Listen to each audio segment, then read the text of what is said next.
Kenapa aku memilih tinggal bersama orang tuaku setelah menikah? Ya, itulah keputusanku. Aku memilih tinggal bersama kedua orang tuaku setelah aku menikah. Pada awalnya, setelah aku menikah, memang aku kemudian tinggal di Surabaya bersama istriku. Tetapi tak lama berselang, kondisi kesehatan ayahku menurun. Ketika suatu waktu aku pulang ke rumah, aku melihat ibuku tampak kepayahan mengurus ayahku. Aku juga melihat ibuku semakin menua dan nampaknya sepertinya beliau tidak akan bertahan jika harus mengurus urusan rumah sendirian. Singkat cerita, aku putuskan meninggalkan pekerjaanku di Surabaya dan membawa serta istriku untuk pulang bersamaku. Tentunya sama, istriku juga dengan terpaksa harus meninggalkan pekerjaannya. Posisiku memang anak tunggal, jadi aku merasa keputusan yang aku ambil saat itu adalah keputusan terbaik yang bisa dipilih. Disclaimer ya, sebelum menikah, aku memang mengajukan syarat pada calon istriku, yaitu dia harus mau untuk suatu saat nanti tinggal bersama orang tuaku di dalam rumah yang sama. Alhamdulillah, meski butuh waktu untuk menemukan pasangan yang cocok dan mau memenuhi syarat-syaratku, pada akhirnya aku menikah. Meski boleh dibilang, aku dan istri agak telat juga sih menikahnya. Saat kami menikah, usiaku 30 tahun dan usia istriku 28 tahun. Setelah pulang kampung, apakah semua berjalan dengan indah? Ternyata tidak, saudara-saudara. Bener deh, nggak salah kata banyak pasangan. Ternyata memang butuh perjuangan ekstra untuk bisa tinggal seatap dengan orang tua setelah menikah. Meski orang tua kandung sendiri, tetap saja perjuangannya tidak ringan. Memang benar, kami berdua sepakat bahkan sebelum menikah untuk kemudian mengambil keputusan tinggal bersama orang tua dalam satu rumah. Tapi pada prakteknya, pada tahun pertama pernikahan kami, apa yang terjadi? Aku dan istriku benar-benar sering cekcok, bahkan untuk masalah yang terkesan sepele. Di tahun pertama, di awal tadi aku sudah bercerita bahwa kondisi kesehatan ayahku menurun. Inilah ujian pertama. Secara mendadak, mungkin sedikit terpaksa, istriku berganti peran. Dari wanita karir, bekerja di kantor, menjadi ibu rumah tangga, sekaligus di saat yang sama membantu ibuku merawat ayahku. Bukan pilihan jelek, ini jelas-jelas sebuah pilihan yang aku akui sangat-sangat mulia dan butuh hati yang besar. Tetapi mungkin waktunya datang terlalu cepat untuk kami. Kaget? Jelas. Kena mental, udah pasti istriku kena mental. Sementara ya bagaimanapun aku kepala keluarga, aku harus bertanggung jawab dan tetap berusaha untuk mencari pekerjaan yang layak di sebuah kabupaten kecil di Jawa Tengah untuk terus menghidupi keluargaku. Dan ternyata mentalku belum siap menghadapi kenyataan yang tidak kami duga datang begitu cepat. Ditambah lagi, jelas secara pendapatan menurun signifikan. Ya jelas sih, penghasilan di kota besar seperti Surabaya, jika kemudian dibandingkan dengan sebuah kabupaten kecil di Jawa Tengah, jelas-jelas berbeda. Beda banget. Ditambah lagi muncul tekanan-tekanan dari pihak eksternal. Tahu sendiri, di masyarakat Jawa pada umumnya, telat menikah dikomentari. Sudah menikah, belum punya anak, dikomentarin juga. Dan sialnya, bukan hanya kami yang mulai kena mental, orang tuaku pun kena mental dengan gibahan-gibahan itu. Akibatnya di rumah, istriku sering marah-marah. Kalau nggak marah dia cuma diam dengan muka kecut. Kecut bener deh pokoknya. Aku kadang bisa diam saja, menerima ketika istriku ngomel, ketika dia marah-marah tanpa sebab yang jelas. Tetapi ketika aku baru capek, baru banyak pikiran, ya udah deh, cekcok suami istri itu tak bisa terhindarkan. Aku tahu betul ini bukan salah istriku. Sekali lagi, karena memang kami berdua tak mengira situasi ini terjadi begitu cepat. Benar-benar di luar perencanaan yang sudah kami susun. Yang jelas, kami belum siap secara mental menghandle situasi yang saat itu ya kami alami. Di tahun pertama pernikahanku ini juga ayahku meninggal dunia. Setelah meninggalnya ayahku, ternyata ujian itu belum berakhir. Masuklah kami ke tahun kedua pernikahan kami. Di tahun pertama hanya aku dan istriku yang sering cekcok di rumah. Di tahun kedua ternyata ada tambahan peserta konflik. Siapa peserta baru itu? Bisa menebak? Ibuku, teman-teman.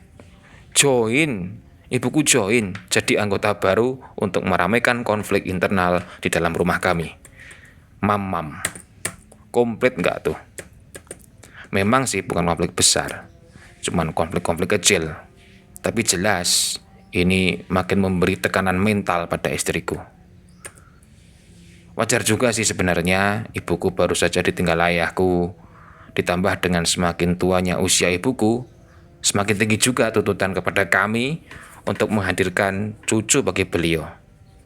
Aku tidak menyalahkan ibuku juga, tapi aku bingung ketika yang sedang marahan adalah ibuku dan istriku. Amsyong, serasa jadi juru damai perang AS sama Iran. Mumet guys. Yang paling terlihat ya istriku. Bener-bener kena mental. Nampak sekali dari fisiknya yang makin kurus. Dan ibuku sendiri pun sama. Kadang aku merasa beliau jadi terlalu khawatir berlebihan melihat kami belum punya momongan.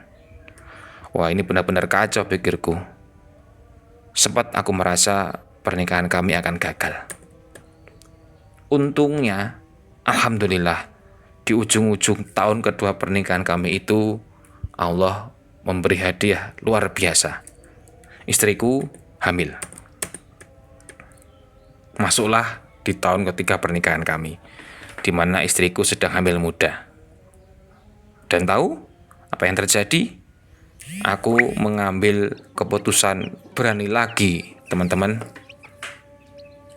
Ya, aku tahu keputusan ini mungkin tipis bedanya antara keputusan berani atau keputusan yang tolol. Aku memutuskan untuk memilih keluar dari pekerjaanku lagi. Ya, aku keluar lagi, resign lagi dari pekerjaan, dan kemudian lebih memilih menemani istriku yang sedang hamil secara full time. Itu gila sih. Udah tinggal di kabupaten kecil di Jawa Tengah, punya kerjaan yang gajinya lumayan oke, malah keluar. Tapi pertimbanganku saat itu adalah aku harus memilih mana yang harus kuselamatkan. Jika aku tetap bekerja, ada kemungkinan istriku yang hamil dan baru mendapat tekanan mental yang besar di 2 tahun sebelumnya tidak akan siap. Ini berpotensi mengganggu janin di perutnya. Artinya potensi keguguran bisa tinggi dong. Amit-amit nih pikirku. Sampai keguguran, aku yakin pintu perceraian itu makin dekat. Di lain sisi aku juga merasa aku wajib mendampingi istriku untuk menjadi jembatan agar hubungan ibuku dan istriku bisa lebih harmonis. Gak mungkin rasanya aku tega pergi dari rumah dan meninggalkan ibuku sendirian. Tapi aku juga gak tega ngeliatin istriku berjuang sendirian, beradaptasi dengan lingkungan yang baru. Ya sudah, aku rasa aku harus mengambil keputusan yang mungkin berani atau mungkin tolol, tapi saat itu aku ambil keputusannya. Pertanyaannya, kenapa aku berani ambil keputusan itu? Privilege. Ya, Kalian nggak salah dengar, teman-teman. Aku punya privilege sebagai anak tunggal dari kedua orang tua yang pensiunan PNS. Tuh, privilege pertama. Tuh. Yang kedua, privilege-nya adalah rumah yang kami tempati sudah dihibahkan kepadaku. Ditambah ada hibah lagi, ada sawah 3.000 meter persegi. Ya lumayan lah ya, yang juga sudah dihibahkan untukku. Privilege ketiga, kan ibuku juga pensiunan PNS. Artinya, untuk biaya hidup beliau, aku tidak perlu khawatir sebenarnya. Asal mau hidup sederhana, untuk hidup di kabupaten kecil di Jawa Tengah, pasti cukup deh. Dan aku yakin beliau bisalah menikmati hari tuanya. Apalagi ditambah dengan kemungkinan besar kehadiran cucu pertama. Pikirku, ini bisa jadi doping yang mujarab. Dan semoga itulah yang kemudian bisa membuat hubungan ibuku dan istriku menjadi harmonis. Dulu, aku munafik untuk mengakui privilege yang aku miliki. Aku ingin tampil terkesan mandiri, berdikari, ingin membangun asetku sendiri. Tapi ternyata takdir Allah dengan semua kondisi yang aku alami membuat aku sadar. Udah deh, gak usah munafik. Aku berulang kali berkata pada diriku sendiri, buang egomu itu, selamatkan keluargamu, selamatkan istri dan anakmu, jaga deh ibumu, berbakti sana sama ibumu, tata lagi, ulang lagi semua mimpi dan rencana hidupmu. Kamu bisa bahagia kalau kamu mau ambil pilihan ini. Ya udah.